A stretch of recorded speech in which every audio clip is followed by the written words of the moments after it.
first thing I want to say right now is that I'm really happy and excited to be here. Why is that? Well, because I have on my wrist right now what I would consider the ultimate Rolex Day-Date.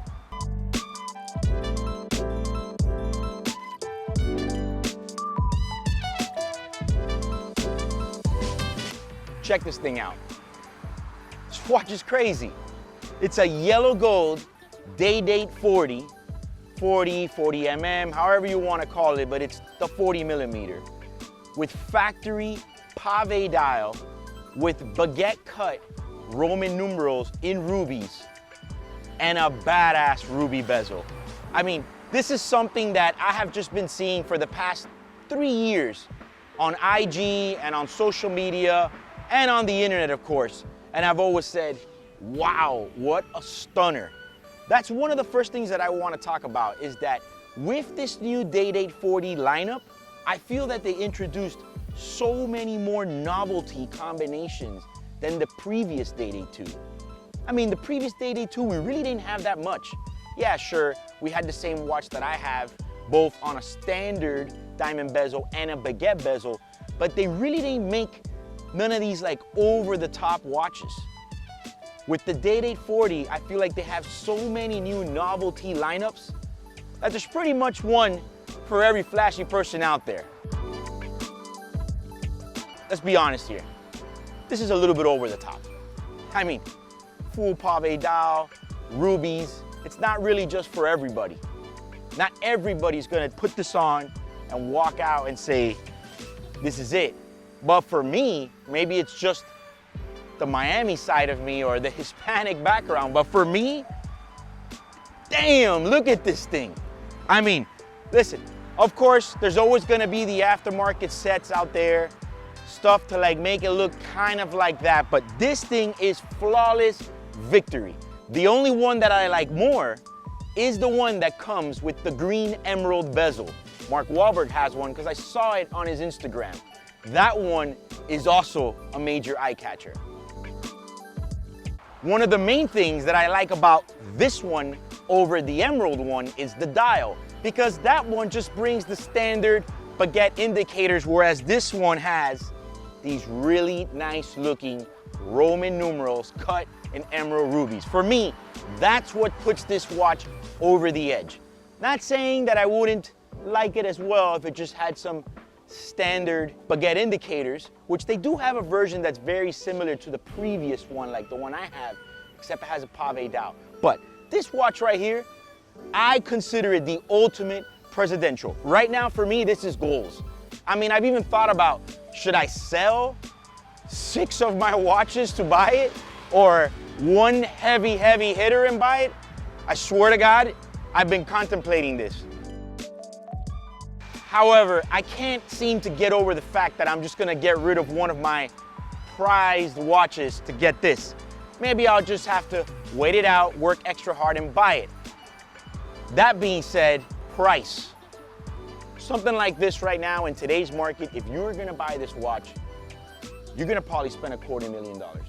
If any of you at home right now happen to know what the retail price is on this watch, please comment on the video, because I like to know what the retail price is. I'm sure it's gonna be kind of high, but nowhere near $250. This is something you just can't get. You don't just walk in to your AD and have this watch there. You don't even see it on the website. That's one of the things that I've always wondered. Why is it that Rolex doesn't put their really flashy novelty pieces on their website? I feel like they should be on there so you can at least see it and get ideas.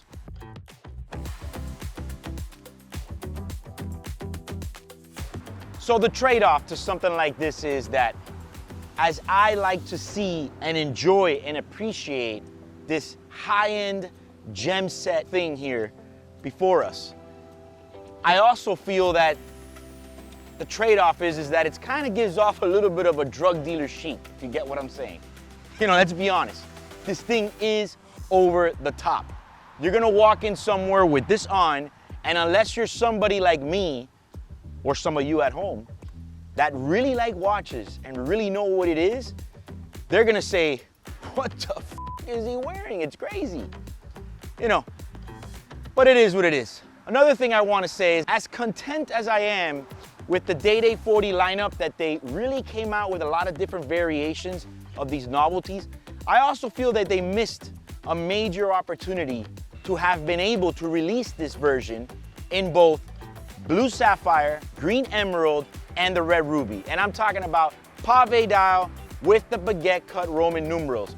That would have been badass, both in white gold and in yellow. Rose, on the other hand, I don't know. I'm not really sure how I would have liked this combination in rose gold, to be honest with you. I feel like the rose gold is nice just the way it is. I like it with just white diamonds, or pretty much just the plain ones, like an olive dial, a chocolate, stuff like that. But in yellow and white gold, I feel like they missed a big opportunity to have released all three colors. Kind of like Patek has with the Nautiluses. Genius. You know what the number one thing that goes through my head with this watch? Which is one of the reasons why I thought, do I unload a couple things and buy something like this?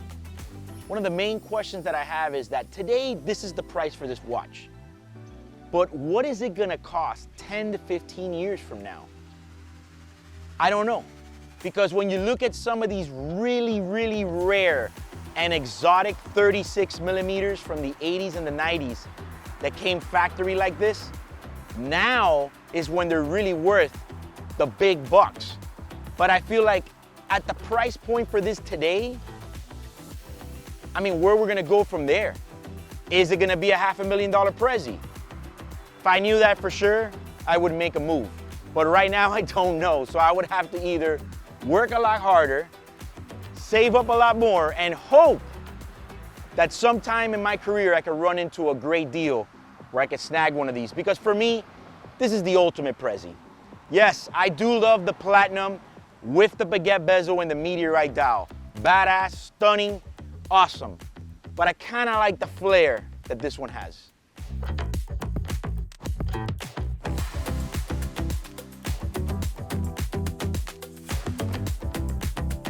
Let's go ahead and talk about the watch game with this piece. I mean, what is there to say? What could you possibly have on that could top this? I was just saying, in the Rolex lineup, yes, of course, you could have a rainbow, but I almost feel like the rainbow is more obtainable than this. Let's face it. How many guys at home know somebody that got the call from the AD for a rainbow?